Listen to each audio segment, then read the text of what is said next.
Stand in the Roman Forum today, and you walk across 28 centuries of paving stones worn smooth by 1 billion footsteps.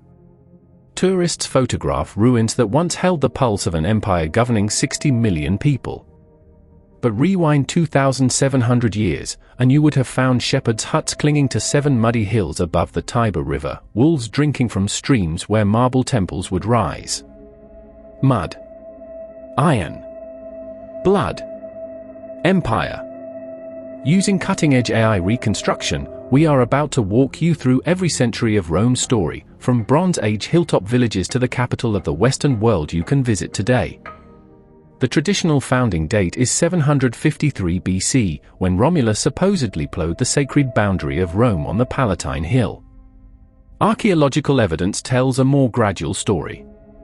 Around 1000 BC, scattered communities of Latin-speaking farmers occupied the Palatine, Capitoline, and Quirinal hills. They buried their dead in urns. They built wattle daub huts with thatched roofs. These early Romans shared the landscape with Sabine peoples to the northeast and lived under the shadow of the Etruscans, the advanced civilization dominating northern and central Italy. By 700 BC, these hilltop villages had begun to merge. A common burial ground appeared in what would become the Forum Valley. The first bridges crossed the Tiber. Etruscan kings ruled Rome in the 6th century BC, transforming it from village to city. Tarquinius Priscus drained the marshes between the hills and paved the Forum. Servius Tullius built the first defensive walls. Tarquinius Superbus constructed the Temple of Jupiter Optimus Maximus on the Capitoline, a structure so monumental its foundations still survive beneath later construction. But monarchy would not last. In 509 BC, after the rape of Lucretia by the king's son, Roman aristocrats overthrew Tarquinius Superbus and established the Republic, a system of elected magistrates and senatorial power that would endure for nearly 5 centuries. The early Republic fought for survival. Rome faced threats from the Etruscans, from mountain tribes like the Equi and Volsci, and from the Gauls who sacked the city in 387 BC. Legend says only the sacred geese of Juno warned defenders before a nighttime Gallic assault on the Capitoline. But Rome rebuilt. Through the 4th and 3rd centuries BC, Roman legions conquered the Italian peninsula piece by piece. The Latin War, the Samnite Wars, the Pyrrhic War, each conflict extended Roman control and forged the military machine that would dominate the Mediterranean. Rome's strength lay in organization.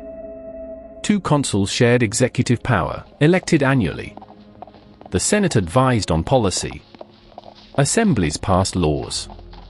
Most revolutionary was Rome's treatment of conquered peoples.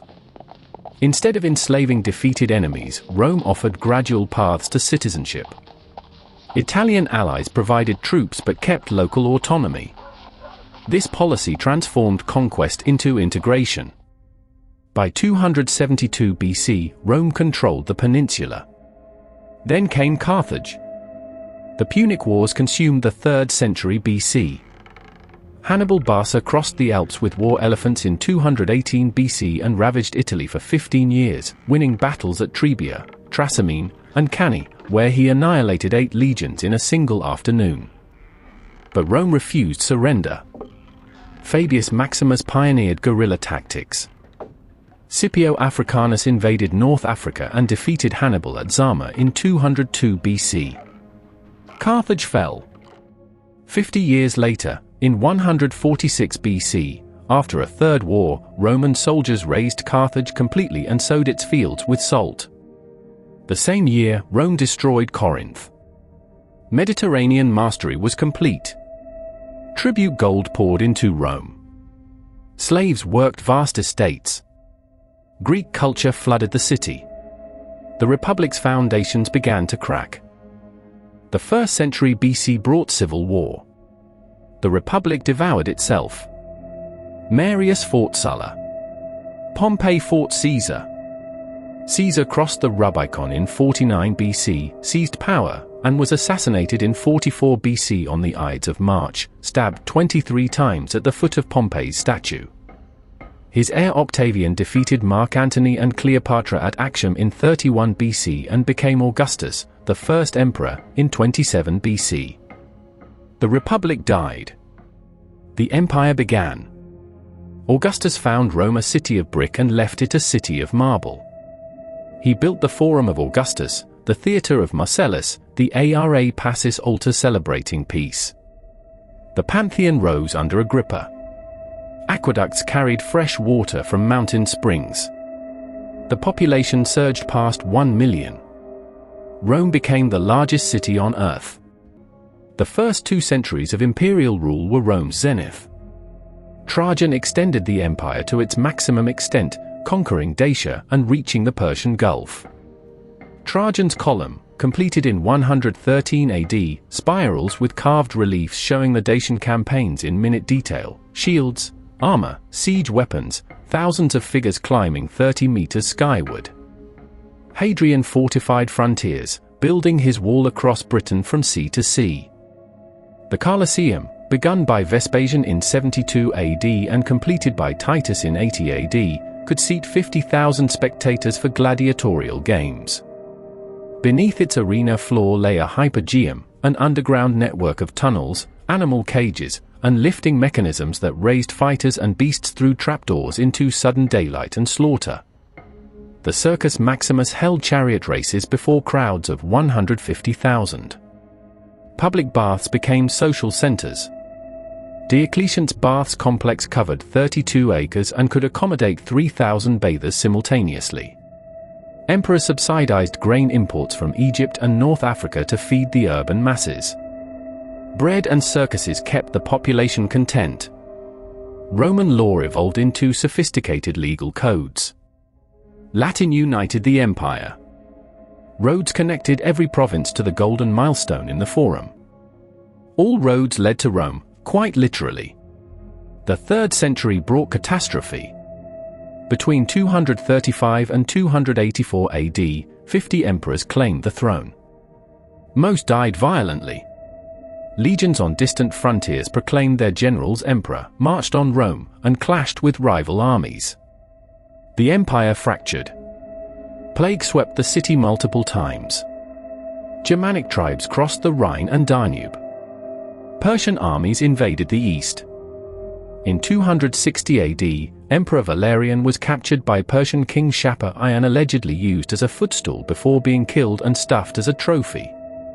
Rome's population plummeted. Trade collapsed. Inflation destroyed the currency. The city's physical fabric decayed. Diocletian restored order after 284 AD by dividing the empire into eastern and western halves, each with its own Augustus and Caesar, the Tetrarchy. He stabilized the economy and reformed administration. But he also instituted the last great persecution of Christians, burning scriptures and executing clergy. His successor Constantine reversed course completely. In 313 AD, the Edict of Milan granted religious tolerance. Constantine himself converted to Christianity on his deathbed. In 330 AD, he moved the imperial capital east to Constantinople, the city he built on the site of ancient Byzantium. Rome remained symbolically important, seat of the Pope and heart of Christian authority. But political power had shifted. The Western Empire weakened. The city's population dwindled from over 1 million in the 2nd century to perhaps 200,000 by the early 5th century. Aqueducts fell into disrepair. Public buildings crumbled. The center of gravity moved to fortified hilltops and church complexes. The 5th century witnessed Rome's final humiliation. In 410 AD, Visigothic king Alaric entered the city and sacked it for 3 days, the first time foreign enemies had breached Rome's walls in 800 years. Citizens fled. Churches were stripped. Slaves escaped. Pope Innocent I was absent, pleading for mercy at the imperial court in Ravenna. In 455 AD, Vandal king Genseric arrived by sea and spent 14 days systematically looting the city. His men tore bronze tiles from the Temple of Jupiter and loaded ships with marble statues, gold treasures, and thousands of Roman captives, including the empress herself. The word vandalism enters history from this moment. By the late 5th century, Germanic generals controlled the Western Roman army. The emperors they installed were puppets. Romulus Augustulus, the last Western emperor, was a teenage figurehead. In 476 AD, Germanic commander Odoacer deposed him and sent the imperial regalia to Constantinople, declaring the Western Empire dissolved. This date, 476 AD, marks the traditional end of antiquity. But Rome did not vanish overnight. Gothic and Byzantine armies fought over Italy throughout the 6th century. Totila the Goth besieged Rome in 546 AD. The city's population fell below 30,000. Famine killed thousands more. Justinian's Byzantine general Belisarius recaptured Rome, then lost it, then recaptured it again. Ostrogothic king Theodoric ruled Italy from Ravenna and tried to preserve Roman institutions. But classical urban life had ended. The Senate met for the last time in the early 6th century. The Colosseum held its final games. Cattle grazed in the Forum. Medieval Rome became a shadow.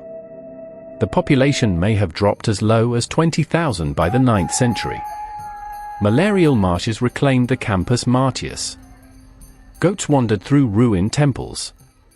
Aristocratic families fortified ancient monuments as private castles. The Colosseum became a fortress. The theatre of Marcellus became a palazzo. Columns were burned for lime. Marble facings were stripped and carted away. The medieval city huddled around the Tiber bend, where river trade and pilgrims brought survival income. Popes became Rome's effective rulers, wielding spiritual authority across Europe. Charlemagne was crowned Holy Roman Emperor in St. Peter's Basilica in 800 AD. The papacy's political power grew, but the city's physical condition worsened. Earthquakes damaged structures weakened by neglect. In the 14th century, the papal court relocated to Avignon, draining Rome of even ecclesiastical revenue. Cola di Rienzo, a self-proclaimed tribune, briefly seized power in 1347, dreaming of restoring the ancient republic. His revolt collapsed within months. Rome reached its medieval nadir. But the Renaissance brought revival. Popes returned from Avignon in the late 14th century and began rebuilding. Nicholas V initiated the reconstruction of St. Peter's in the mid-15th century. Sixtus IV built the Sistine Chapel. Julius II hired Michelangelo and Bramante. Rome transformed again, this time into the capital of Catholic Christendom. Stand in Piazza Navona today, and you stand in the exact outline of Domitian's Stadium, built in 86 AD. The oval shape persists. Baroque fountains occupy what was once a racetrack. Walk through Trastevere, and you walk streets paved over Roman roads, past walls built with Roman bricks, beside columns supporting medieval houses. The Pantheon still functions, its concrete dome, the largest unreinforced concrete dome ever built, open to rain as it was 18 centuries ago. Rome absorbed wave after wave of conquest, transformation, abandonment, and renewal. Emperors, popes, kings, and dictators rebuilt it, each layering their vision atop ancient foundations. Mussolini carved the Via dei Fori Imperiali through the Forum, exposing ruins and destroying medieval neighborhoods in equal measure. Today, 3 million people live in Greater Rome. The Colosseum stands, one of the most visited monuments on Earth. A city that refused to die. Rome endures.